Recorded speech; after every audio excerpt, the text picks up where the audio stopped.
namoro com Sabrina começou de maneira atípica. Eu vi um anjo. Brincadeira, gente. Ouvi. Após alguns meses de conversa e depois de algumas orações e um energético, eu acho que a combinação ajuda bastante, eu acabei criando coragem. Quando a encontrei na igreja em um culto da noite, eu a chamei para um canto e abruptamente disse: Sabrina, você vai ser minha esposa. Ela respondeu: boa noite para você também, Renan.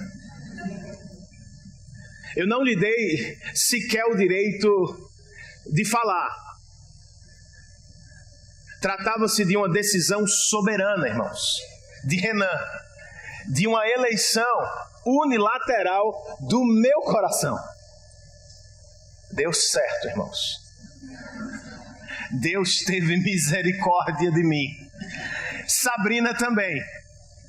Ela aceitou o meu atípico pedido de namoro.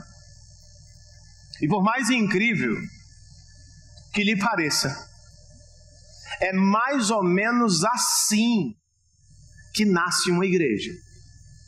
A diferença é que não somos nós que dizemos: esta é a nossa igreja. É Jesus quem primeiro diz: vocês serão a minha igreja.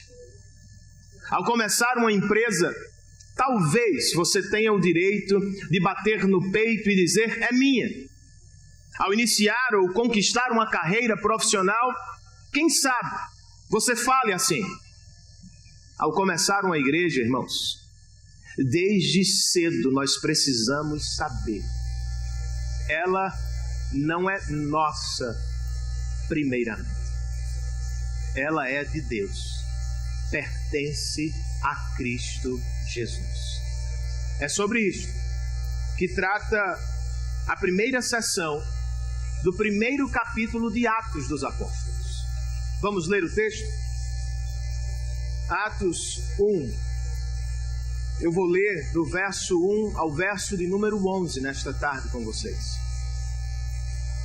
O texto sagrado diz assim: em meu livro anterior, Teófilo, escrevi a respeito de tudo o que Jesus começou a fazer e a ensinar, até o dia em que foi elevado aos céus, depois de ter dado instruções por meio do Espírito Santo aos apóstolos que havia escolhido. Depois do seu sofrimento, Jesus apresentou-se a eles e deu-lhes muitas provas indiscutíveis de que estava vivo. Apareceu-lhes por um período de 40 dias, falando-lhes acerca do reino de Deus. Certa ocasião, enquanto comia com eles, deu-lhes esta ordem: não saiam de Jerusalém, mas esperem pela promessa de meu Pai, da qual lhes falei. Pois João batizou com água, mas dentro de poucos dias vocês serão batizados com o Espírito Santo. Então, os que estavam reunidos lhe perguntaram: Senhor, é neste tempo que vais restaurar o reino a Israel? E ele lhes respondeu: não lhes compete saber os tempos ou as datas que o Pai estabeleceu pela sua própria autoridade, mas receberão poder quando o Espírito Santo descer sobre vocês, e serão minhas testemunhas em Jerusalém, em toda a Judéia e Samaria e até os confins da terra.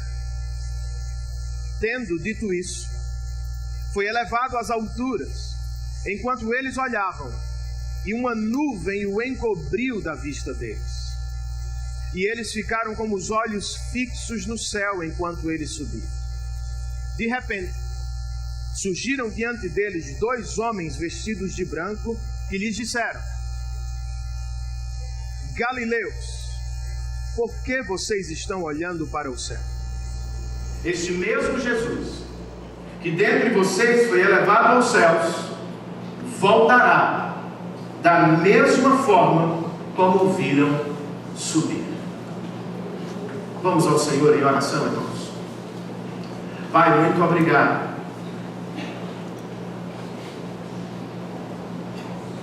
Muito obrigado, Senhor, pelo privilégio que foi ministrar a Tua palavra ao longo do mês de agosto e perceber tantos frutos nos corações das famílias de nossa igreja. Dá que o Teu Evangelho siga transformando-nos, reformando-nos à Tua vontade. Agora que começamos uma nova exposição, nós rogamos outra vez por Tua assistência. Dá que sejam meses de confronto, de esclarecimento e de muito crescimento espiritual em Tua presença. Abra, Senhor, os nossos olhos e permita-nos enxergar as belezas inigualáveis de Tua palavra, especialmente deste livro que tem por título Atos dos Apóstolos.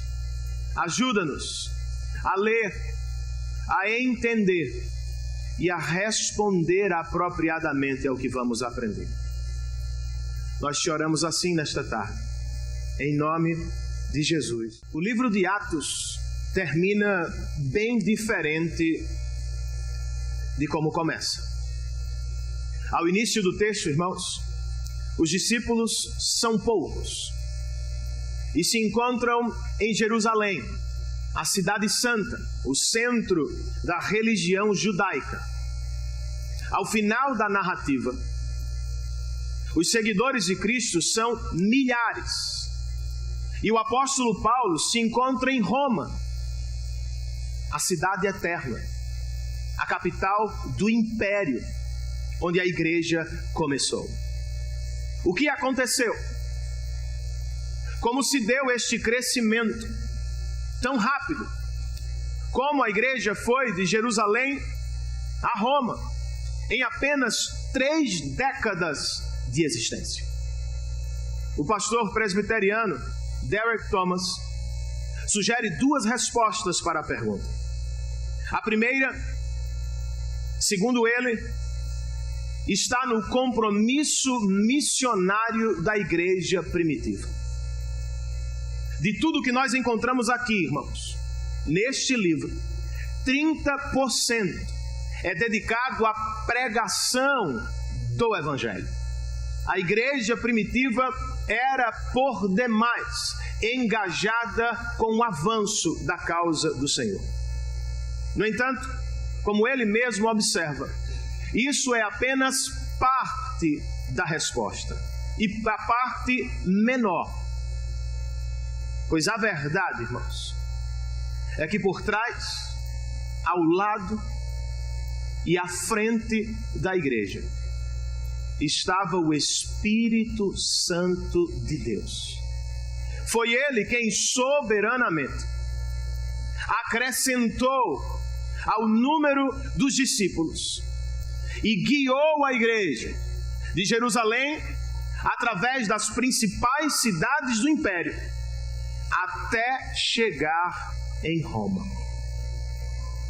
Antes, porém, de nos apresentar o crescimento propriamente da igreja, Lucas, ao levantar as cortinas de seu 2º volume, nos coloca outra vez diante do dono ou do salvador da igreja. Entre os versos 1 e 3, por exemplo, Lucas nos diz que a igreja que nasce em Atos é a igreja do Cristo ressurreto.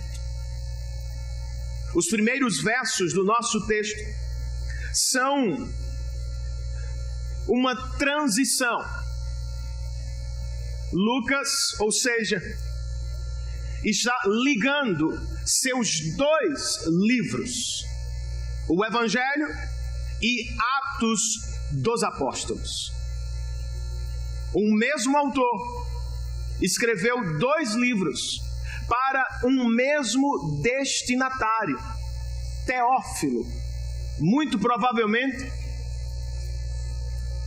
um político de Roma, que ou estava se convertendo ao cristianismo, ou estava considerando a possibilidade de fazê-lo.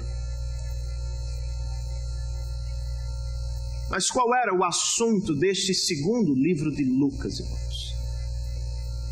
Versos 1 e 2. Em meu livro anterior, Teófilo, escrevi a respeito de tudo o que Jesus começou a fazer e a ensinar. Esta expressão, Jesus começou a fazer e ensinar, é importante, irmãos. Ele continua: até o dia em que foi elevado aos céus, depois de ter dado instruções por meio do Espírito Santo aos apóstolos. 2 livros e um mesmo autor. 2 livros e um mesmo destinatário. 2 livros, irmãos, e um mesmo assunto, a saber, Cristo Jesus e o que Ele começou a fazer entre nós. O contraste entre os 2 livros de Lucas não se dá como pensamos, entre Jesus e sua igreja. O contraste se dá entre os 2 estágios do ministério do mesmo Jesus. Como o primeiro, Lucas nos mostra o ministério terreno de Jesus. Como o segundo livro, ele nos mostra o ministério celestial de Jesus. Por isso, irmãos, o livro não pode ser chamado apenas de Atos dos Apóstolos, pois em última análise, os atos aqui são de Cristo, por meio do Espírito e através dos apóstolos. Antes dos atos propriamente, Lucas nos oferece uma informação crucial para a igreja do Novo Testamento. Verso de número 3. Depois do seu sofrimento, isto é, do que aconteceu no Calvário, Jesus apresentou-se a eles, aos apóstolos. Com que propósito, irmãos? E deu-lhes muitas provas indiscutíveis de que estava vivo para a glória de Deus Pai. Ao todo, como observou um comentarista, foram 10 aparições a homens, a mulheres, a poucos discípulos e, segundo Paulo, a 500 de uma vez só. Todas as aparições com o mesmo objetivo: provar que o nosso Salvador ressuscitou, que Ele está vivo, reinando para a glória de Deus Pai.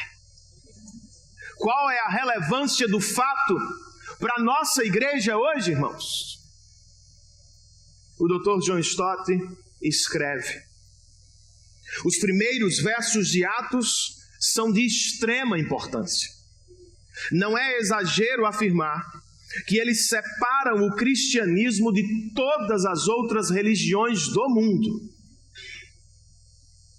É este, portanto, Jesus Cristo no qual cremos. Ele é o Jesus histórico que viveu e é o Jesus contemporâneo que vive hoje para a glória de Deus Pai. O Jesus da história começou o seu ministério na terra.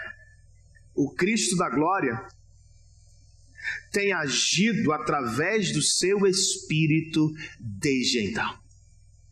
Porque Jesus ressuscitou, cristão. Eu e você temos a prova de que ele era quem dizia ser. Não era um mero professor, um simples profeta. Ele era o Filho bendito de Deus. Porque ele ressuscitou, eu e vocês temos provas de que o sacrifício vicário dele foi aceito pelo Pai. O que significa que fomos salvos da ira vindoura e aceitos na família de Deus como filhos adotivos. Porque Jesus ressuscitou, cristão. Nós temos prova de que o diabo, a carne, o pecado e a condenação eterna foram tragados para a glória do Senhor. Porque ele ressuscitou em corpo. Temos a prova de que um dia também o faremos como ele. Porque ele ressuscitou, irmãos, temos a prova de que nunca mais estaremos sozinhos. Eis que, como ele prometeu, eu sempre estarei convosco. Louvado seja o Cristo ressurreto da igreja. São muitas bênçãos, portanto, que percebemos na ressurreição de Cristo para os cristãos. Contudo, irmãos, eu acho que o início de Atos também é um convite aos não cristãos. Nós não sabemos se Teófilo, a esta altura, já era um cristão de verdade. O que percebemos é que através dos dois livros e da história agora da igreja, Lucas está pregando ao coração dele. Através dele, ao coração de todos os céticos não cristãos que se aproximarem do livro de Atos. Trata-se de um convite aos não cristãos também. De acordo com ele, Jesus não é uma invenção humana. Não é fruto do delírio de alguns poucos fanáticos de Israel. Ele foi uma pessoa histórica que nasceu, viveu, morreu, ressuscitou e foi visto por centenas e centenas de pessoas. É como se estivesse dizendo aos não cristãos: venham vocês também e escutem dos mais próximos dele, façam mais, o vejam de perto, pois é através deste livro que ele se revela aos nossos corações. Como nota Martin Lloyd-Jones, o pregador do século passado, este é o ponto de partida. É a coisa fundamental, pois o cristianismo não é um ensino, é uma pessoa. Não é sobre moral, é sobre Cristo, que venceu e ressuscitou para a glória de Deus Pai. Por isso, irmãos, como fez como o primeiro, Lucas também faz com seu segundo livro. Cristo foi o tema central do primeiro, ele é o tema central do segundo, porque ele é o assunto principal de toda a Bíblia. Cristãos e não cristãos são convidados a conhecê-lo através deste livro histórico. Entre os versos 4 e 8, irmãos, Lucas nos diz que a igreja que nasce em Atos é a igreja do Cristo missionário.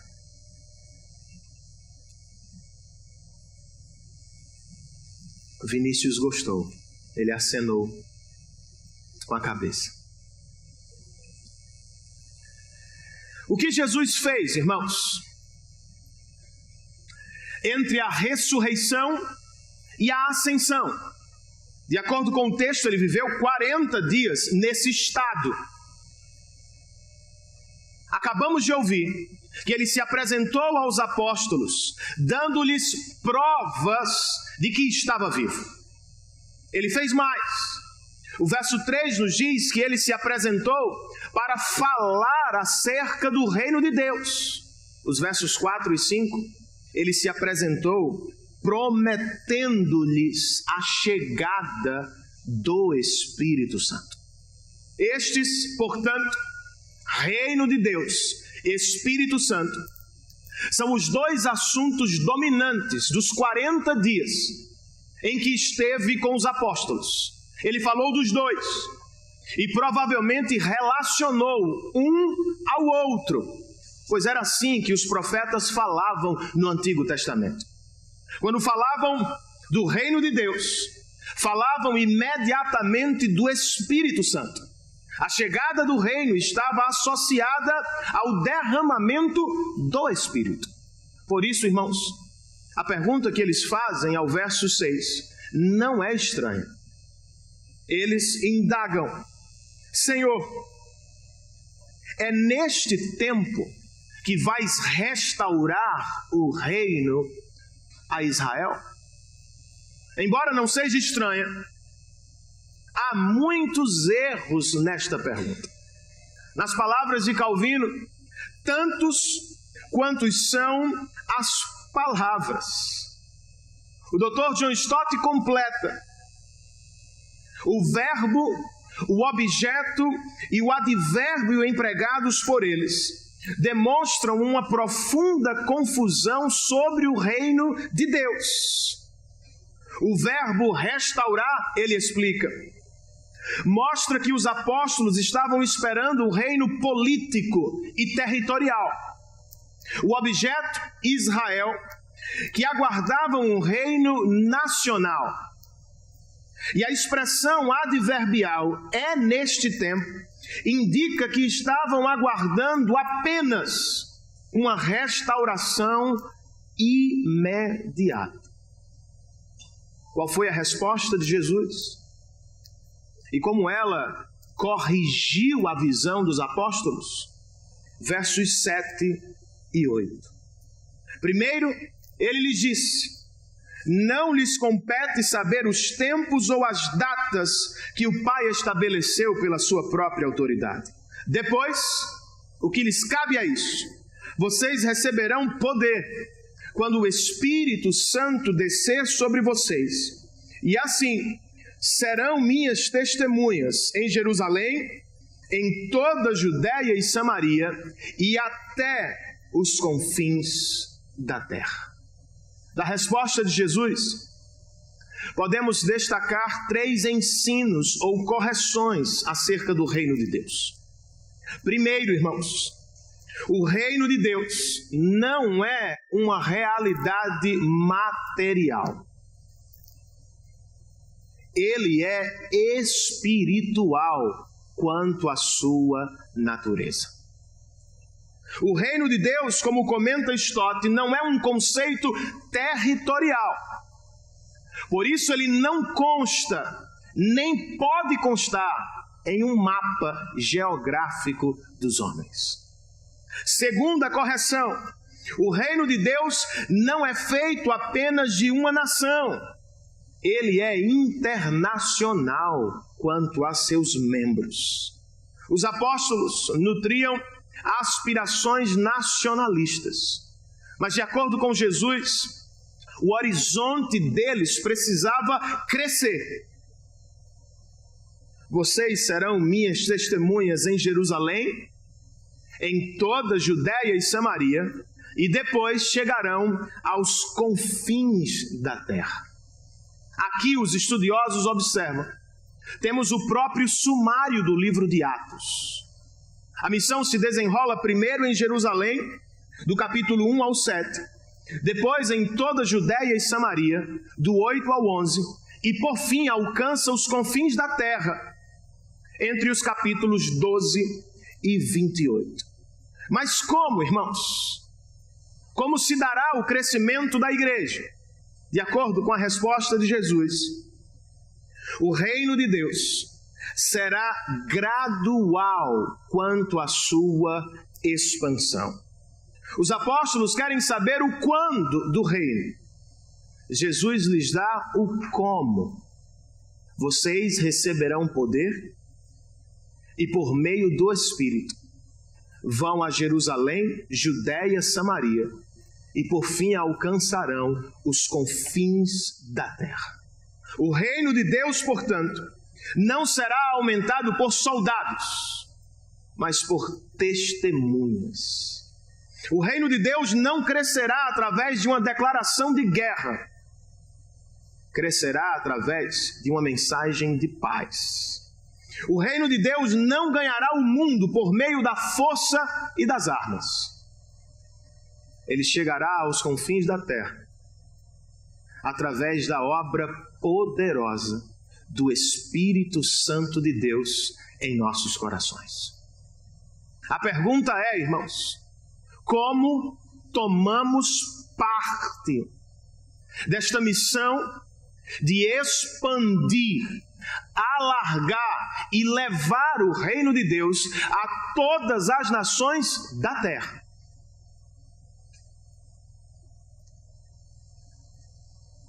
O pastor Kent Hughes, um comentarista que estou consultando para esta série, oferece 3 sugestões. A primeira delas, a partir do que acabamos de ouvir do próprio Cristo, nós precisamos desenvolver um coração missionário. Nós ouvimos tantas vezes a palavra ou as palavras de Jesus. Vocês serão minhas testemunhas em Jerusalém, Judéia, Samaria e aos confins da terra, que nem sempre conseguimos sentir seu impacto. Não foi assim com os primeiros discípulos. Eles estavam sendo chamados a pregar em Jerusalém, cidade que prendeu e matou Jesus. Estavam sendo convocados para pregar na Judéia, onde haviam sido claramente rejeitados. Estavam sendo enviados aos samaritanos, judeus misturados, de terceira classe para alguns. Estavam sendo enviados aos estrangeiros pagãos. Tratava-se de uma revolução, irmãos. Sim, espiritual, mas com consequências sociais e étnicas para a glória de Deus. Por isso eles precisavam de um coração missionário, ou seja, de um coração maior, de um coração internacional. É o que precisamos também. Não podemos orar apenas por nossos filhos. Não podemos nos preocupar somente com o Brasil. Não devemos pregar só aqueles a quem amamos. Nosso coração precisa crescer, irmãos. Precisamos orar por outros povos. Precisamos nos preocupar com outras nações. Devemos ir ou enviar pessoas aos lugares mais distantes e esquecidos do mundo. Ainda de acordo com Kent Hughes, para cumprir nossa missão, nós também precisamos de um compromisso radical como testemunho do Evangelho. Para facilitar, ele usa 3 palavras do grego bíblico: logos, ethos e pathos. Logos é a palavra ou o ensino que empregamos no nosso testemunho de Cristo. Testemunhar de Cristo, irmãos, significa simplesmente testemunhar de Cristo. Nós não estamos convidando pessoas a um clube. Não devemos apresentar um sistema religioso. Quando testemunhamos de Cristo, nossa responsabilidade é pregar o Evangelho, e o Evangelho somente. Quem é Jesus e o que Ele fez por nós? Mas e o nosso testemunho, Renan? Conversei com um jovem anos atrás que tinha um poderoso testemunho de vida. Ele me procurou ao gabinete e me perguntou o que achava do testemunho. Eu disse, eu gosto dele. Só tem um problema. Seu testemunho não tem poder para salvar. Coloque-o na nota de rodapé, como ilustração. Aprenda a pregar o Evangelho. Não somos chamados a contar a nossa história, irmãos. Podemos usá-la como acessório. Fomos convocados a pregar a história de Cristo Jesus. Não devemos dizer às pessoas o que nós fazemos. Não salva ninguém dizer isso. Nós precisamos anunciar o que Deus fez por nós na cruz do Calvário. Ethos é de onde recebemos a nossa palavra moderna. Ética tem a ver com a maneira que vivemos. Cristãos não apenas pregam o Evangelho, eles encarnam o Evangelho. Eles vivem de acordo com o Evangelho, de forma tão bela e poderosa, que chama a atenção das pessoas que lhe cercam. Por exemplo, Henry Stanley disse ter estado com o missionário David Livingstone no coração da África por alguns dias. De volta à Inglaterra, ele confessou a um amigo: se passasse mais alguns dias com o missionário Livingstone, eu teria sido obrigado a me converter ao cristianismo. O curioso, ele continua, é que ele não me fez um convite formal. Contudo, o amor daquele homem por seu Cristo e o compromisso dele com a missão me constrangiam de tal modo que eu não podia deixar de pensar na pessoa de Jesus Cristo. Pathos é a paixão, irmãos, que precisamos empregar na nossa pregação. Vamos ouvir Pedro em 2 semanas, cheio do Espírito, gritando o Evangelho apaixonadamente. Em mais outras semanas, vamos nos deparar com Estevão, um diácono que morreu pregando o Evangelho de maneira apaixonada. Depois veremos Paulo pregando em lugares diferentes, a pessoas diferentes, mas sempre com paixão no coração. Era assim também que pregava George Whitefield, avivalista calvinista do século XVIII. Ele estava em Edimburgo, Escócia, para uma série de pregações. E às 5 da manhã, num frio de torar, as pessoas estavam saindo de casa para ouvir sua mensagem. Foi quando alguém notou a pessoa ilustre do filósofo cético David Hume. Outra pessoa criou coragem e disse: doutor, eu ouvi dizer que você não acredita no Evangelho. Hume respondeu: de fato eu não acredito. Então por que você está aqui? Porque Whitefield acredita o bastante. Eu me dou por satisfeito. Paixão, irmãos. Além disso, nós precisamos, ou acima de tudo, de dependência do Pai, do Filho e do Espírito. Quando chegará o teu reino, Jesus diz: vocês não precisam se preocupar com isso. O Pai já estabeleceu as datas e as épocas por sua própria autoridade. Isso significa, irmãos, o nosso Deus está no controle de todas as coisas. O que nos cabe? Esperem o Espírito, recebam poder. Notem o verbo que Jesus emprega. Ele não disse fabriquem o poder. Ele não nos ordenou inventem avivamentos. Ele não nos disse produzam conversões. Nós não podemos isso. O que nos cabe? recebam, esperem. Do alto, quando Ele quer, desce poder para a salvação de todo aquele que nele crê. O que podemos fazer é orar pelo alargamento do nosso coração por missões. Orar pelo nosso compromisso com o testemunho do Evangelho. Orar pelo avanço do reino de Deus entre todos os povos da terra. Por fim, irmãos,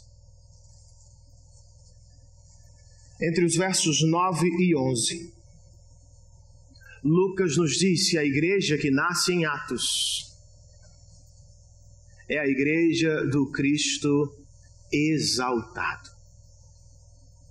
Em outros textos da Bíblia, Salmos, Filipenses, Hebreus, nós temos uma janela que nos permite ver o mesmo momento, por assim dizer, do lado de dentro. Como foi a chegada de Cristo aos céus? Em Atos, porém, nós estamos do lado de fora. Vemos pelos olhos dos apóstolos. E Lucas faz questão de ser simples e sóbrio. Talvez porque tivesse receio de misturar a ascensão com os exageros das lendas míticas.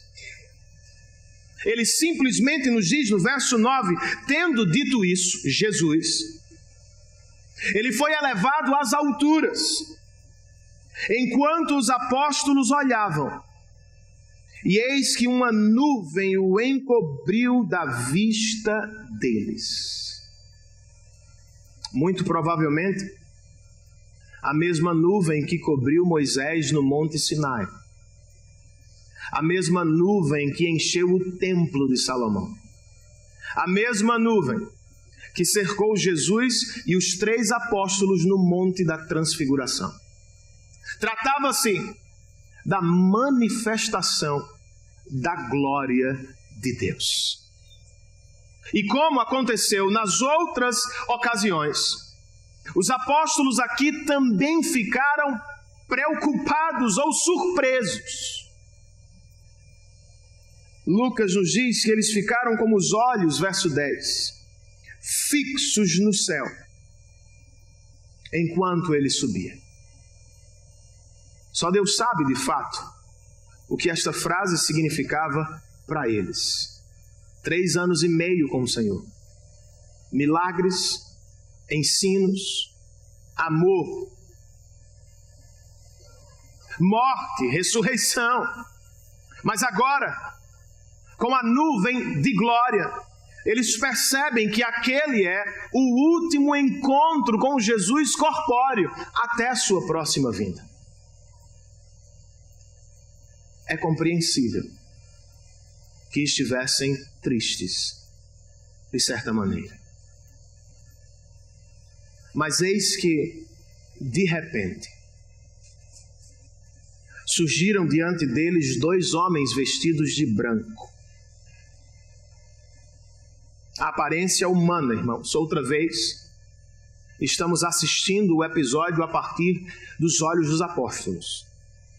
Mas ao que tudo indica, estes 2 homens vestidos de branco eram anjos. Talvez os mesmos que cantaram no nascimento do Salvador. Os mesmos que o confortaram em seu Getsêmani de agonia e sofrimento. Os mesmos que apareceram no sepulcro vazio. Eles estão aqui outra vez para nos ajudar com a ascensão. No entanto, a identidade deles não é o mais importante. Como é o caso das narrativas bíblicas, uma dica hermenêutica de interpretação. O mais importante está na fala deles. O que é que eles dizem, irmãos? Galileus, por que vocês estão olhando para o céu? Este mesmo Jesus, que dentre vocês foi elevado aos céus, voltará da mesma forma como viram subir. Duas coisas saltam da fala destes homens /anjos. Primeira, Jesus voltará, irmãos. Contudo, não será imediatamente. Os apóstolos não podem trazê-lo de volta agora. Segunda coisa importante, eles precisavam mudar de direção, deixar de olhar para cima e passar a olhar para frente. É como se os anjos estivessem dizendo: vocês o viram partir, o verão voltar. Entre a ida e a volta dele, o Espírito precisa vir e vocês precisam ir aos confins da terra por ele e para a glória dele. Você vai?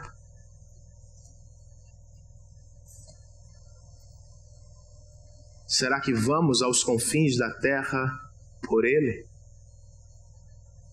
Alguns cristãos sequer conseguem atravessar a rua por ele. E eu penso que talvez seja porque estão como os apóstolos, olhando apenas para o céu, absortos com o mundo vindouro. São pietistas em um sentido pejorativo. Querem o céu em detrimento da terra. Não há nada de errado em desejar o céu, mas não podemos nos esquecer da terra, irmãos. Não estamos apenas passando, recebemos uma missão. A hora não é de especular sobre quando ele voltará. Muitas pessoas já o fizeram e erraram. A hora é de ir aos confins da terra anunciando o Evangelho de Jesus Cristo. Mas e a volta dele, Renan? Bem, ela deve servir como um impulso missionário. Porque Jesus voltará, irmãos. Deve existir no nosso coração um senso de urgência. Pessoas estão morrendo sem conhecer. Povos ainda não ouviram falar da sua obra. Porque Jesus está voltando. Nós precisamos entender que só há mais um ato para o cumprimento de toda a história de Deus na terra. Eu vou explicar. Ele morreu, ressuscitou, ascendeu.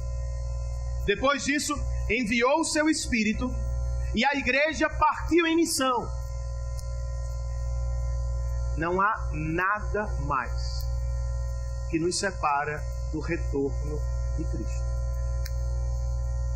Se você realmente o ama, se você de fato deseja o céu, se quer viver com ele para sempre, apresse seus passos, pregando o Evangelho e, por assim dizer, apressando o seu retorno.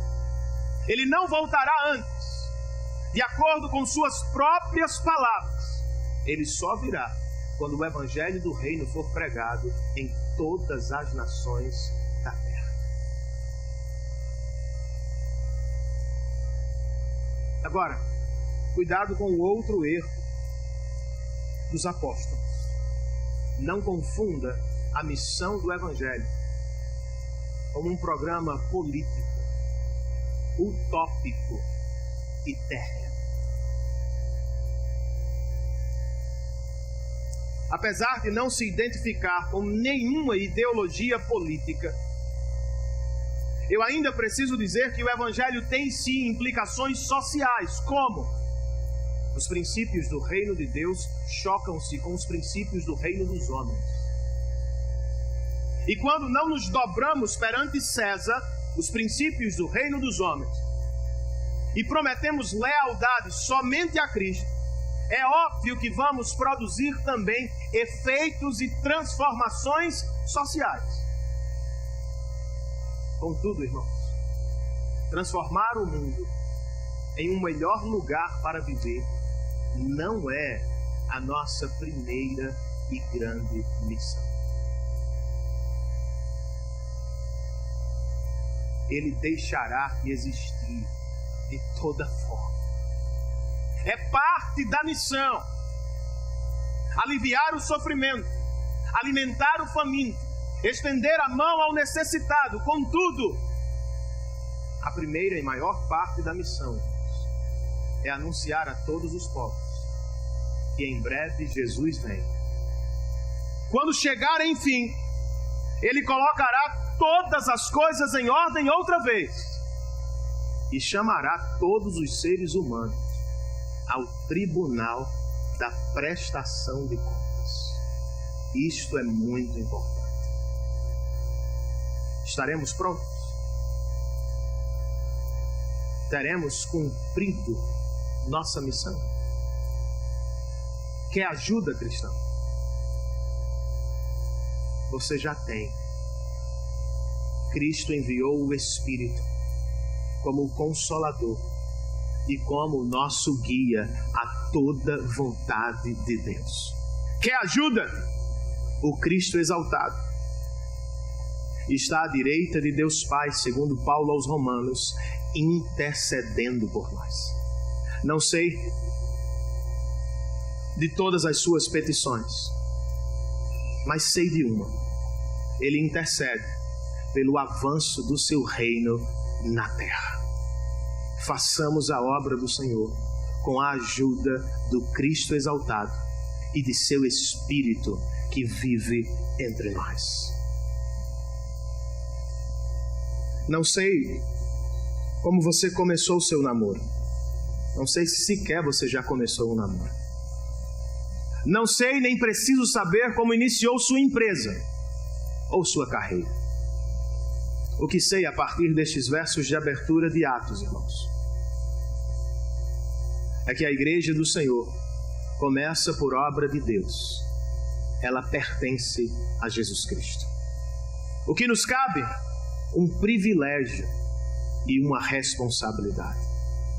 Nós somos noiva de Cristo por causa de seu sangue, mas temos a missão de anunciá-lo a todos os povos para a glória de seu nome.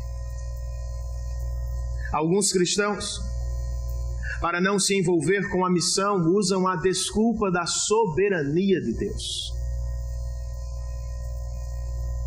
Eles dizem: se Deus quisesse, já teria alcançado todas as nações do mundo. Era a desculpa dos dias de William Carey, sapateiro, pregador batista leigo, que queria ir à Índia contra a vontade de seus irmãos. Em um sermão, ele desafiou ricos e pobres de sua congregação ao concluir dizendo: sim, esperem grandes coisas de Deus, mas também façam grandes coisas por Deus. Alguns cristãos apenas assistem à missão, outros se envolvem tanto que se misturam à sua própria história. Foi o caso de Tertuliano, um pai de nossa igreja antiga, escrevendo para defender e avançar o Evangelho de Cristo. Ao início do 3º século, ele diz aos romanos: nós nascemos ontem, mas já tomamos o mundo inteiro de vocês. Cidades, vilas e ilhas são de Cristo. Palácios, tribunais e fazendas pertencem ao Senhor. Tribos, povos, senadores e juízes, todos se curvam diante dele. Qual é a perseguição que poderá nos impedir? O sangue dos mártires é a semente da igreja. Quanto mais cristãos morriam, mais a igreja crescia para a glória de Deus Pai. 200 anos. Por que não de novo, irmãos? Por que não você? Por que não deixamos o compromisso superficial com a obra de Deus? Por que não abandonamos a vida cristã morna que levamos para assumir uma vida cristã vibrante, empolgante, para a glória de Deus? Que o Senhor nos ajude a não apenas assistirmos, mas a cumprirmos a nossa missão a todo custo e apesar da dor e do sofrimento. Que Cristo seja conhecido e desejado entre todos os povos da terra. Nós vamos celebrar a mesa do Senhor. Eu quero convidar os presbíteros e os diáconos que estão na escala para a tarde. E quero convidá-los a todos a que nos preparemos para este momento oportuno de adoração, confissão de pecados e de apropriação da graça do nosso Senhor. Presbítero Davi também, meu irmão, aproveitando sua estada entre nós, por favor. Eu acho que são 4:04.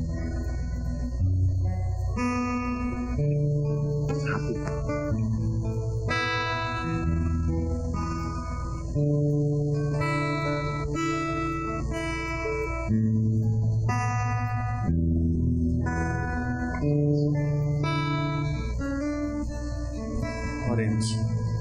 Pai, muito obrigado, Senhor, por este momento em que celebramos, Pai, aquilo que há de mais precioso. Teu sangue vertido, o Teu Filho amado dado em nosso lugar para pagar uma dívida que não era sua, mas que era nossa. Muito obrigado porque o saldo de graça deste evento maravilhoso foi depositado em nossa conta infinitamente, Senhor.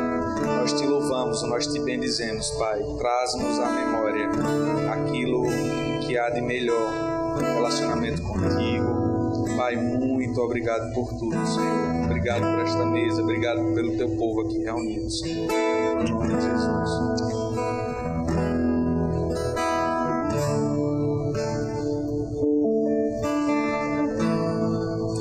E se coloquem de pé e adorem ao Senhor conosco.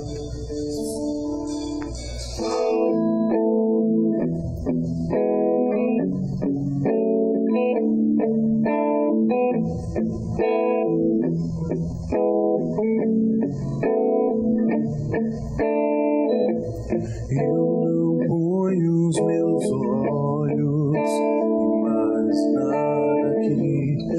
Eu não firmo os meus passos em nenhum outro caminho. Jesus, és tudo que eu preciso. Eu não dou mais ouvidos a nenhuma outra voz. Não darei os meus dias a nenhum outro Senhor. Jesus, és tudo que eu preciso.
fortalece-nos para a tua obra.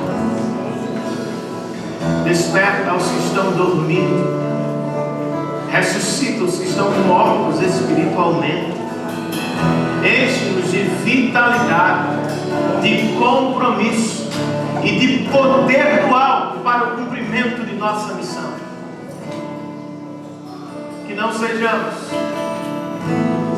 cristãos medíocres, superficiais, nominais, mas que por obra do Teu Espírito nesta tarde, o Senhor cria em nós desejos e compromissos com o avanço do Teu reino. De tal maneira, Senhor, que nossa casa, nosso trabalho, nossos recursos, tudo seja visto por nós como instrumento para o avanço do Teu reino. Leva-nos em paz aos nossos lares e nos dá uma semana cheia de crescimento espiritual, de experiências com o testemunho do Evangelho e de certezas sobre o nosso estado em Ti. Te pedimos isso em nome de Jesus. Que o amor de Deus, nosso Pai, a graça do nosso Senhor e Salvador Jesus Cristo, a comunhão, o poder, a presença e o cuidado do Santo Espírito de Deus estejam sobre todos nós. E todos nós dizemos em uma só voz: Amém.